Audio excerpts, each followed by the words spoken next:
Om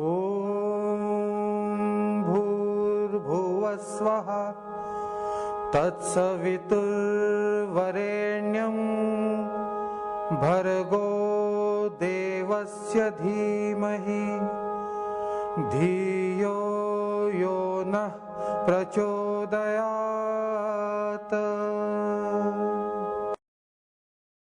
Yeah, so today we move to the next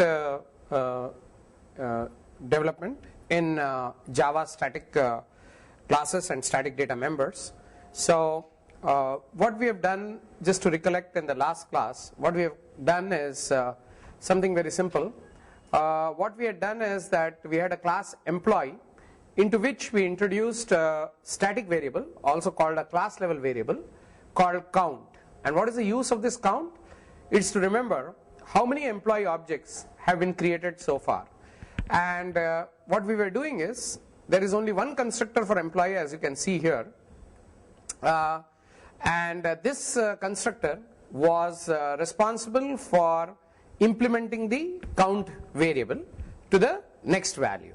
So because the count variable was a class level variable, every instance used the same variable, use the same memory for that variable, and then that memory got incremented every time a new employee object was created. So we got the count, if you remember, in the last class as 3. Another thing which we observed is, count being a class variable can be accessed in two ways. One is that we could say in any of our program where employee E1 was an instance of employee, we could say E1.count. This is one way we could access it by saying system.out.println E1.count. We could access it this way. If you remember, and some of you who are smart will remember this, that when we use this kind of representation for accessing count, which is using count through an instance variable, the compiler gave a warning.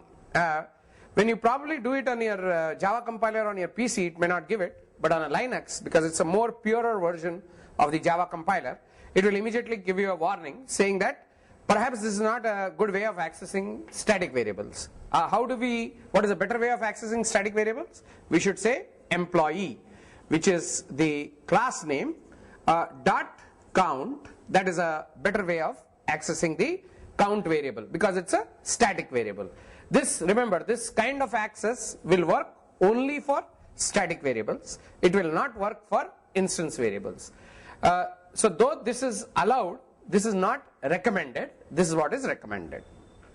Okay, so now let's take this idea a little further. We talked about static data members in the last class. As you can see, static count was a data member. It was part of the state of a class. Now today what we are going to do is, we are going to mark that variable as private. We are going to mark that variable as private. How do we mark it as private? We just put a keyword private before this. Just say private. Okay. So we are going to mark this keyword as this thing as private. So count is now private. That means it's not accessible outside of the class. This is a common thing which programmers do, because why should the outside world know how I am implementing count? Of course, that does not mean that our constructor will not have access to count. It will continue to have access to the count because constructor is like a method. It's a special method of the same class, so it can access count, no problem. But if the outside variable count is not accessible, because count is, when you mark a variable as private, this variable is accessible only to methods of this class. It is not accessible outside.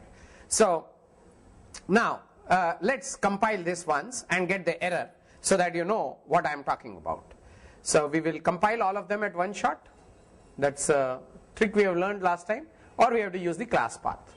Okay, now you see there is this problem which we are getting, which says the field count is employee.count is not visible because it has been marked private and I am using it in test employee. The errors are coming from test employee, because if you see the error, this is an error from test employee, where we are saying employees created so far, employee.count.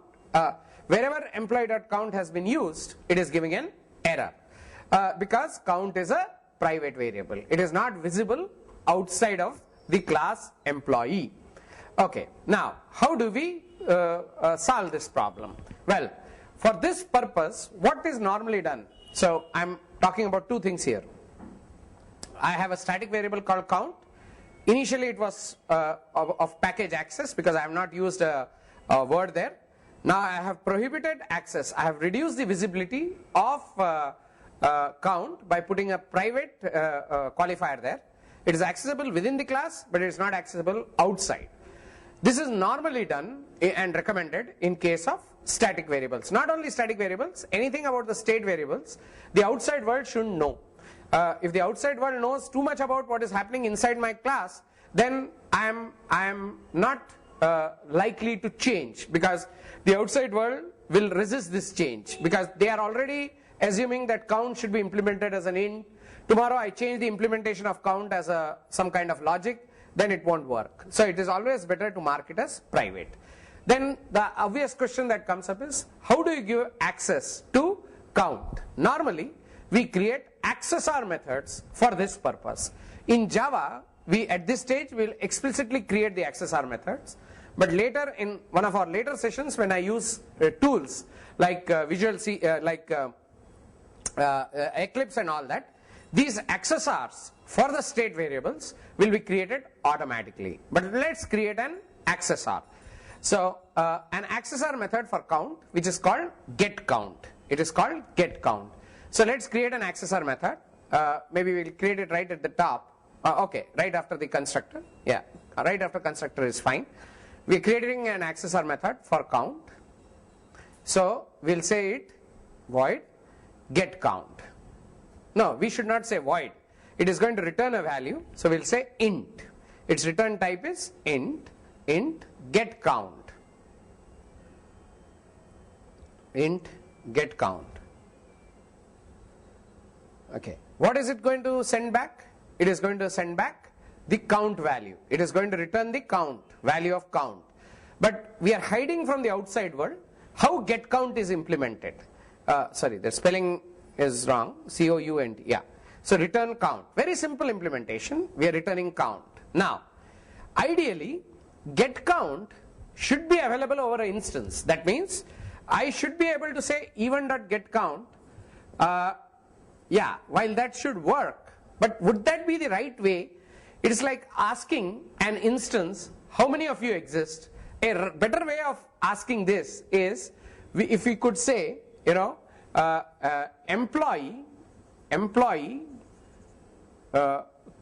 dot get count. How many we should ask the class, how many have been created, which are your instances. This is a much better way of asking for the count of employees rather than asking a employee even dot get count. Now I want this kind of semantics, I don't want this kind of semantics. This will still work, but I am not in favor of this semantics. When I say not here, it means that the semantic will work, but it is not the favored semantic. So I want this kind of semantics to work. That means I should be able to ask the employee class get count and it should work. In order to do that, I think the obvious thing you will realize is we have to mark this get count method as a static method. Why am I making it as a static method? If I don't make it a static method, it cannot be called like this. It can be called only like this, which is not my intention. My intention is getCount method, which tells something about the whole class as a whole. How many instances of this class have been created? I want it to be invocable at the class level. I don't mind if people use this, but I would prefer that people use this. In order for a method to be called via a class name and not an instance name alone, I should basically make getCount as a static method. Now I have made it as a static method. Okay, so now let's see its implications. Let's go to test employee for a moment and see what changes we need to make in order to capture this.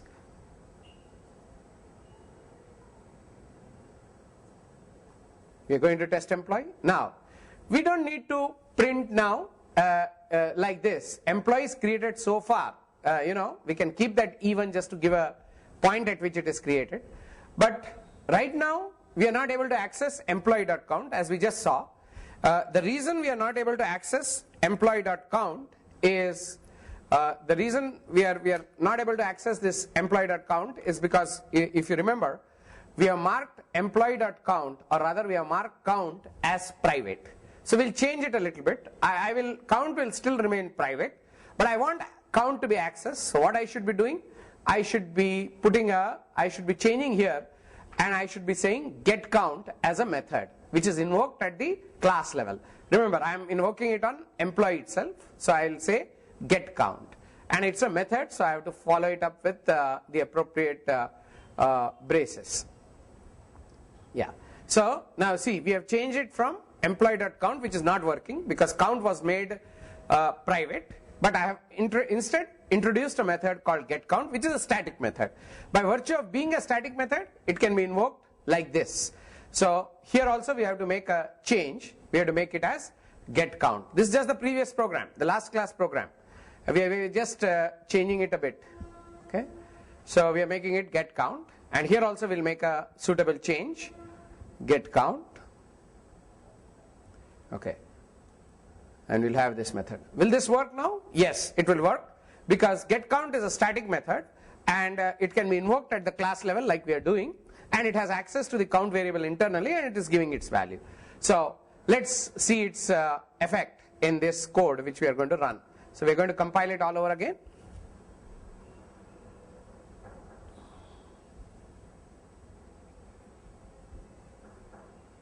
We still seem to be getting some warnings. The reason for warnings are not very harmful. We are saying the compiler is saying E1 is created, E2 is created, E3 is created, but you don't seem to be doing anything with E1, E2, E3. Well, since this is a sample program, we know we don't want to do that. We just want to demonstrate an idea. So warnings are there, but doesn't matter. So now we'll execute the test employee, and we will see the answers. Now the answers are as expected. When E1 was created, employee.getCount gave 1. When E2 was created, employee.getCount gave 2. When E3 got created, employee.getCount gave 3. This is perfectly fine, and is the expected solution for our problem. Now let's go back and make a few more changes and see what are the effects of those. Let's go back to the test employee class for a moment.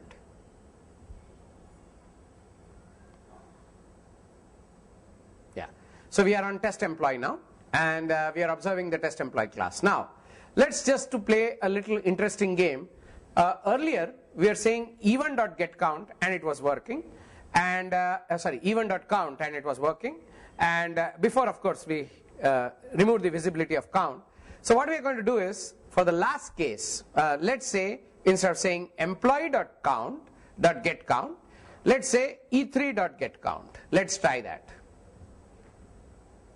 E3.getCount. That means the getCount being a static method, we are testing, we are checking whether the static method can be called using an instance reference. We just saw it can be very easily called, and there was no warning for that. The warning was for not using E1, E2, E3. The warning was not for creating E1, E2, E3. Now, while this is valid in Java, by the way, as I said before, this is not valid in languages like C#, where in C#, if it is a static method, getCount is a static method, it should be called like this only, or like this only.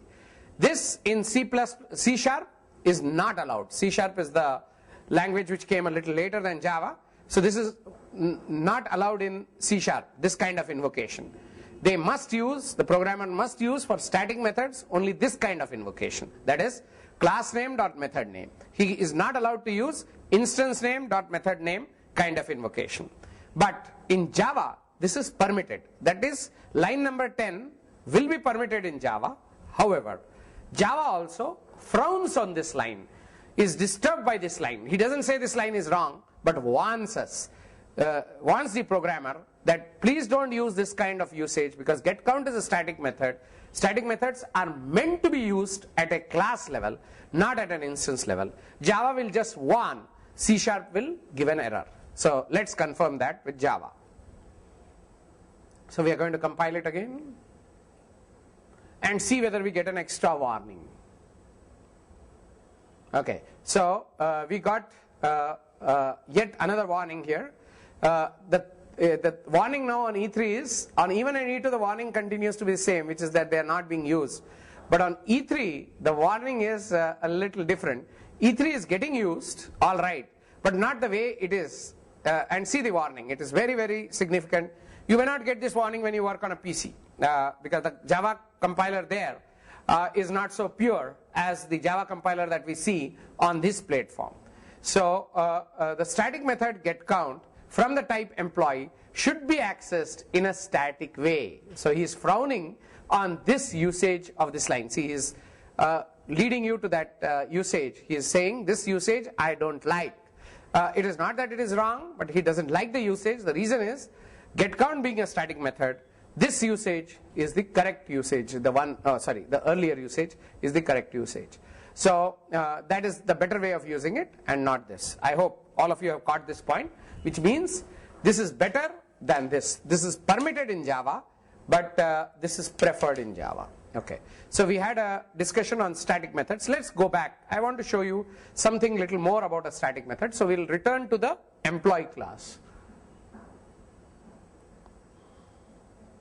I'm just going to show you some small thing which comes up sometimes. Now this is a static method. It is a rule in Java that static methods can only use static variables. I repeat this rule. Static methods can use only static variables. They are not allowed to touch instance variables. Meaning this method getCount is a static variable. If it tries to do anything with salary, let's just say, I'm just putting arbitrarily a line before return called salary is equal to 5,000. I'm just trying to irritate the the Java compiler by putting this line. It has no meaning. I'm just showing you some of the syntactical issues which come up in Java and may come up in some evaluation methods for Java also, evaluation tests for Java also. People will do this and say, hey, what's wrong with this? So it is wrong because being a static method which is invocable at the class level, a class level method should only access class variables. It is not allowed to access instance variables because it doesn't know about the existence of instances. So Java will flag this line as an error when you compile the employee class. Let's see that error. This line is error in a static method.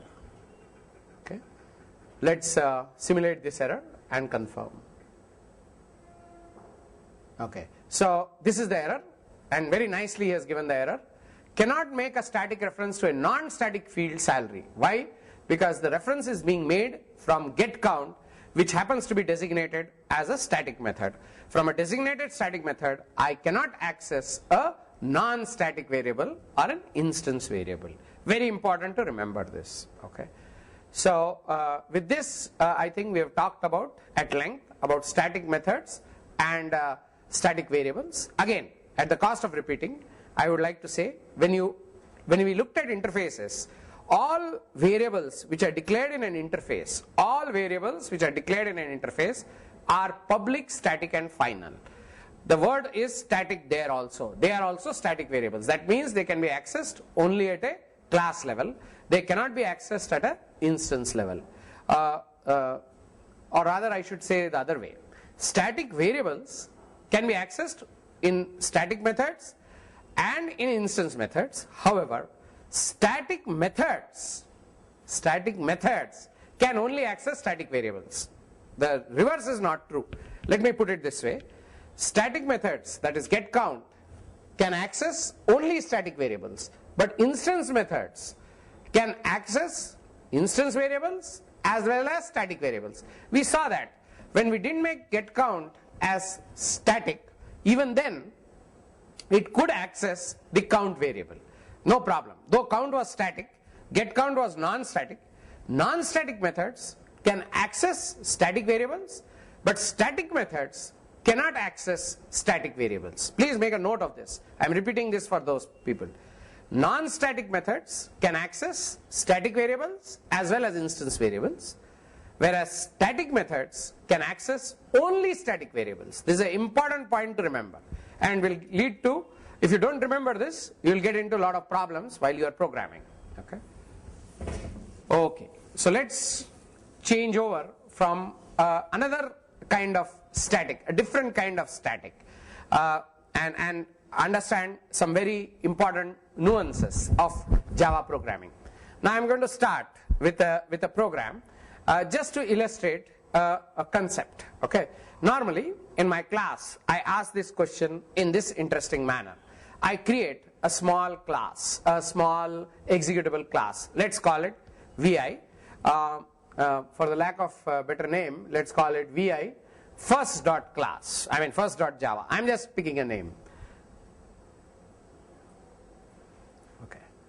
So I have a Java file called first.java in which I write a main.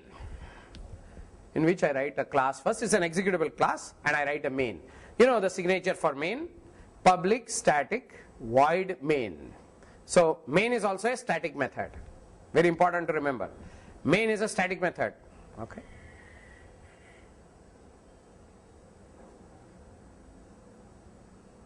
So here we go, and I put a line here called system.out.println.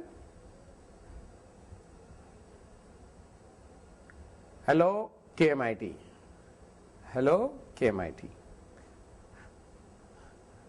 Okay.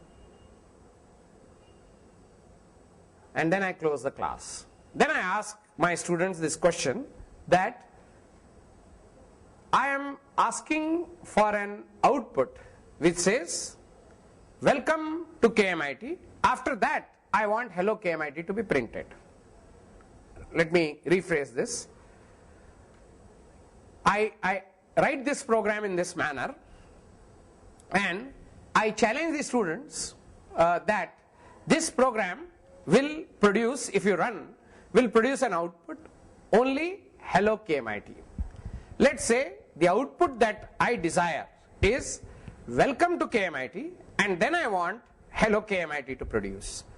What will it produce by, if I run this program? I am sure everybody who is listening to this will know that the output will be hello KMIT. What is the output I seek? Welcome to KMIT should be the first line, and then hello KMIT. That is my next line. So if I want that kind of output, I ask the student, you are not allowed to change main. You are not allowed to change main, and I still ask you that the output should be welcome to KMIT and hello KMIT. That is the output I seek, but you are not allowed to change main, and that is the question I put to my Java class students and say, without changing main, can you change the output to produce welcome to KMIT followed by hello KMIT? That is, I want something to happen before main is executed. Okay? So that is the question I ask. Now, invariably, some student will be there who would have done some advanced reading or who would have listened to my video lecture earlier, and he would just pop up and answer this question properly. But I'm not expecting you to do that at this stage, so I'll give you the answer. The thing what is happening here is, we must understand how the JVM actually works. What is happening when I compile this program? A class file is produced. So in this case, the class file is first.class. This is a class file which is produced. Who produces this class file? The Java compiler produces this class file. Now, when I summon the virtual machine, how do I summon the virtual machine? By saying Java, and I say first, since this is an executable class, what does the virtual machine do? The virtual machine scans the bytecode of this class, that is first.class, looking for a special method called main. But that is not the first activity it does. You know, before it looks for main, it has to load first.class, which is right now sitting on the hard disk, into main memory. It is very important to remember that when you say Java first, a lot of people misunderstand that the first thing the JVM is doing is basically putting this going to the main method of first. But before it goes to the main method of first, it has to look for first.class, it has to load the first.class, and then look for the main method. Now, see, the first.class mostly just needs to be loaded, but sometimes first.class may need some other files which are not Java, some other libraries which are not in Java, which may be in C or C++, which are called DLLs. Now please listen to me, slightly advanced idea, that the first dot class has to be loaded first, but before or after it is loaded, there may be some dependencies of first dot class which must be loaded before the main execution has to start. So the class has to be loaded, its dependencies also have to be loaded, and then main has to be called. Now in our most of the examples that we have, there is no provision to load the dependencies, the DLLs, which this class may be needing. But Java people have thought about this, and for this reason they have introduced what is called as a static initializer. Why they call it static initializer? Because no object is taking birth. We have not even gone to the main method. Still we want to load some library. So those are called static initializers. They are indicated like this. They are meant for what? They are meant for loading some supporting DLLs. They are meant for loading supporting DLLs. So what do you do here? Load some DLLs. DLL stands for dynamic linkable libraries. What are these use of the libraries? They are used by the main for various things. Are they automatically loaded by the JVM? Well, if they are automatically loaded by the JVM, you don't need this static initializer. But some libraries, which are especially when we do JNI programming, Java Native Interface programming, some libraries may not be loaded by Java Virtual Machine automatically. So for loading those libraries, we require static initializers. So that is the reason the Java folks have added static initializers. But to express this idea, I use this example that basically how do you ensure that something executes before main? The static initializer executes before main. Normally what is the use of the static initializer? For loading DLLs. Another use for the trick kind of a problem, for just testing a student's capability, I ask this question: how do you print something which without changing main print something else? Like I just said, welcome to KMIT and then hello KMIT. In order to test this thing, in order to see whether the student is proficient, we ask this question. The right answer to this question is that you must use the static initializers, which are normally meant for loading some dependent libraries, loading some dependencies basically, but we can also use it for doing whatever we want. So I think what I'm saying will become clear if you see it in this application. So now you see we are introducing a static initializer. It can be introduced anywhere in the program, so as long as it is in a block by itself. So I'm introducing a static initializer. See the syntax of the static initializer. There is nothing after this. There is just static and there is a block. So some people also call it a static block. When is it executed? Just after the class is loaded, before the main is executed. That is very important to remember. After the first class is loaded, but before main is executed, whatever are the dependent class of first, whatever it is dependent on, some DLLs or all, they can be loaded over here. But here we are using it simply as a answer to a trick question. So we say welcome to KMIT.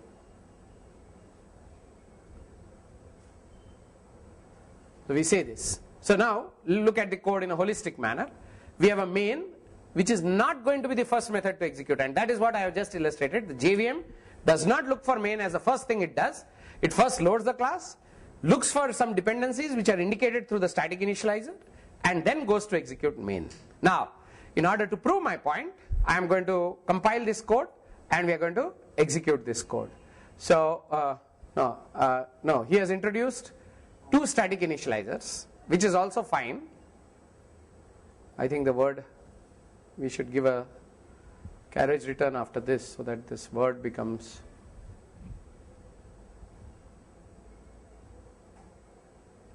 it looks better now. Instead of one static initializer, he has put two static initializers. Both will be executed in the same sequence they occur. Welcome to KMIT, welcome to KMIT, and then main will be executed and all that. So let's try this, and no, that's okay. We have two. Yeah. So we have two independent static initializers. So what's the output going to be? Welcome to KMIT is going to come twice, and then hello KMIT. Let's check it out. Yeah, do right quit. Yeah. So let's compile it. Yeah, we got a successful compilation. Now we'll execute it. Yeah, as expected, the answer is welcome to KMIT, welcome to KMIT, and then hello KMIT. So we have achieved the impossible. That is, we have been able to achieve the execution of welcome to KMIT before the main is executed. Now, just to drive home this point more firmly, let's go back to the program again. And what we'll do is, we will take this static initializer, just for the trick thing, we'll move it down. We'll move it down and change the text.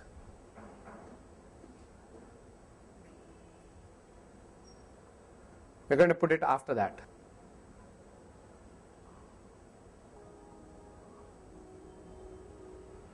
We're going to put some other line just to differentiate.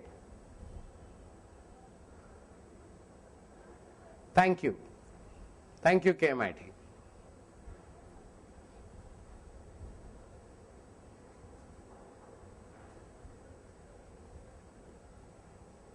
Yeah. No, there has to be a semicolon here. Yeah. So we have these three lines: welcome to KMIT, hello KMIT, and thank you KMIT. Now, one would think, looking at the way it is written, another trick question, they would think welcome to KMIT will execute before main, then hello KMIT will come, and then thank you KMIT will come. Lot of people will answer the trick question like this, by saying the output of this is welcome to KMIT, there is a static initializer, and hello KMIT, and then thank you KMIT. The answer is that is wrong. The reason is, look at the thing, static initializer. These are called before main is called, irrespective of where they occur in the code. By their ordering, only thing you are guaranteeing is this will be called first, then this will be called. But all static initializers have to finish before main is called.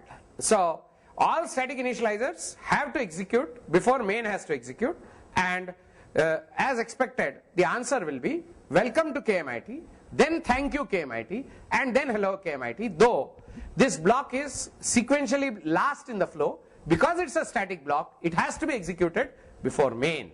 This is important to remember, that all static initializers have to execute before main in the order in which they are written in the file. Okay, so let's confirm that.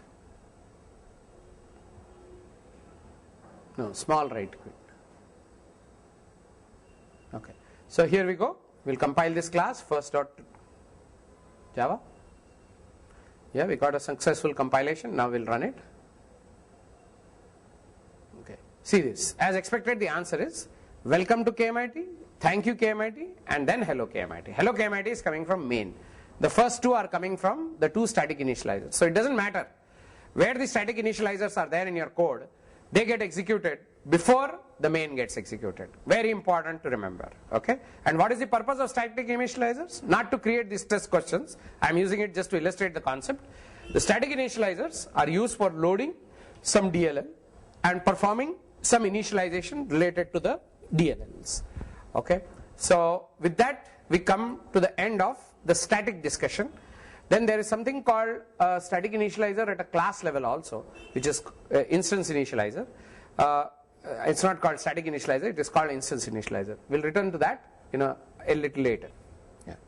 Now let's come down to a very small module on abstract classes. We'll first define what is an abstract class, and then we'll take one of our classes which we have created called employee and make it into abstract class, and then see what happens because of that. Now, abstract classes are very common in real life. Abstract classes are also incomplete classes. When a class is incomplete, now you'll ask, why should I make a class incomplete? The reason is, I intentionally make a class incomplete. Let's say I have a class A, and I want to make it incomplete because I want the class B, which is going to be a derived class of A, to provide the implementation for the rest of the incomplete methods in my class. Okay, let me say this again. We describe it using a solid arrow. Normally, if you are using a UML notation, which I will cover in later, or you can go to the UML topics which are for the senior batch. This is how I represent this thing: class A, class B, class B is derived from class A, and normally if class A is abstract, it is convention to represent this as a italic A, which represents it's an abstract class. Okay, but what is an abstract class? That which is an incomplete class. This class is incomplete. Now what do you mean by incomplete? Incomplete means it may have methods M1, M2, M3. M1 method may have been defined completely. That is, M1 method may have its own logic.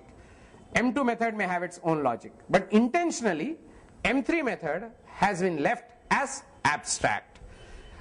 So when you leave a method as abstract, what does it mean? Because this is, you have not given the body for M3. You have just said it is an abstract method. You have refused to give a body. Then you mark this class, this method as abstract, and if a method is abstract, automatically a class is also abstract. So if you have an abstract class, basically then this class A becomes abstract. How do you mark a class as abstract? Programmatically, you use the word abstract. There is a word abstract. Now, so this becomes an incomplete class. Now, when we talk about class B now has to technically, which is a derived class of A, has to provide body for M3. It inherits M1 and M2, but M3, because it is left as abstract in A, B has to provide body for B. Now, B has to provide body for M3, which is abstract, which is incomplete as far as A is concerned. Now, if B doesn't provide body for M3, then the only option left for B is it should mark itself also as abstract. The Java compiler will say either you implement M3 and become a regular class, or you don't implement M3, which is an incomplete agenda inherited from A, then you are also abstract. Then you have to mark yourself as abstract. That means either you complete this agenda which has been set by A and then become a regular class, or you become an incomplete class. So you mark yourself as abstract. Now, a few points about the abstractness. Now, languages like C++ also have the concept of abstract. But you know what they do? They have a very awkward way of indicating abstract. What C++ would have done in this case is, in order to mark it abstract, in Java I would just mark this method as abstract and make the class abstract. I would use the word abstract and mean what I am saying. Whereas in C++, what I would do, I would have this M3 method, I would make it 0 and I would declare it as virtual. So people would call this pure virtual. C++ people, if you have this in the C++ class, then A becomes abstract. Then do you need to indicate that? No, there is no keyword called abstract in C++. This is the only way you will signal to the C++ compiler that A has become abstract, by having a method, at least one method, which is pure virtual. What is a pure virtual method? That which is assigned 0, that means there is no body, and the method has to be marked virtual. A virtual method has to be assigned to 0.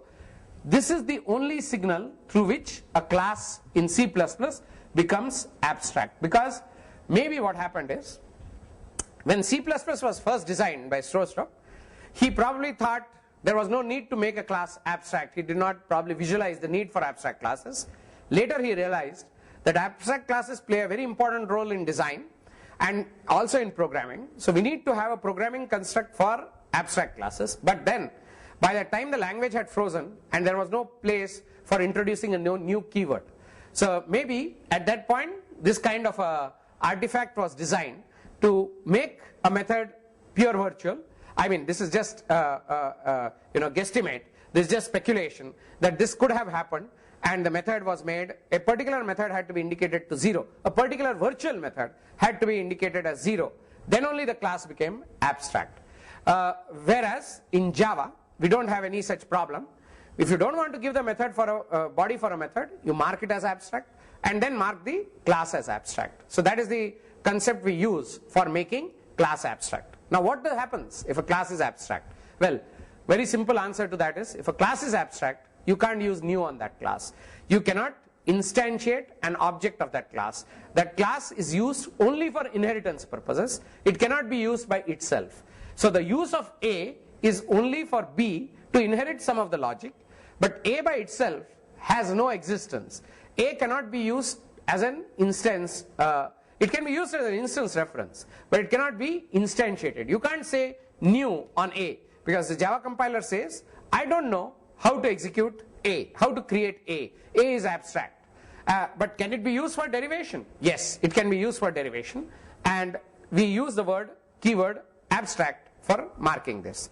So very quickly, we can use the word abstract for employee and see its consequence. So we'll mark this class employee as abstract. We'll use the keyword abstract. So now, because this is abstract, now you'll ask, if it is abstract, one of the methods has to be abstract. That is, one of the methods has to be incomplete and abstract. Not necessary. I can have that, but that's not necessary. I can have a method which is abstract, then the class has to be abstract. But since we are just talking about abstract classes right now, I will just say that if you have an abstract class employee, it cannot be instantiated. Method is generally abstract, but not necessary. That is, it is not necessary for an abstract class to have an abstract method. A class can be marked abstract, though it doesn't have any abstract method. And what is its consequence? You will see that in a moment. Let's just compile it. We'll talk about abstract at length in another session, but I just want to get that concept in. So we just say javac star.java, and you will see some interesting consequences. Oh, we still have the earlier problem, so let's get rid of the earlier problem. Oh, so let's remove that salary reference and see the new problem. Yeah, we got rid of that earlier problem.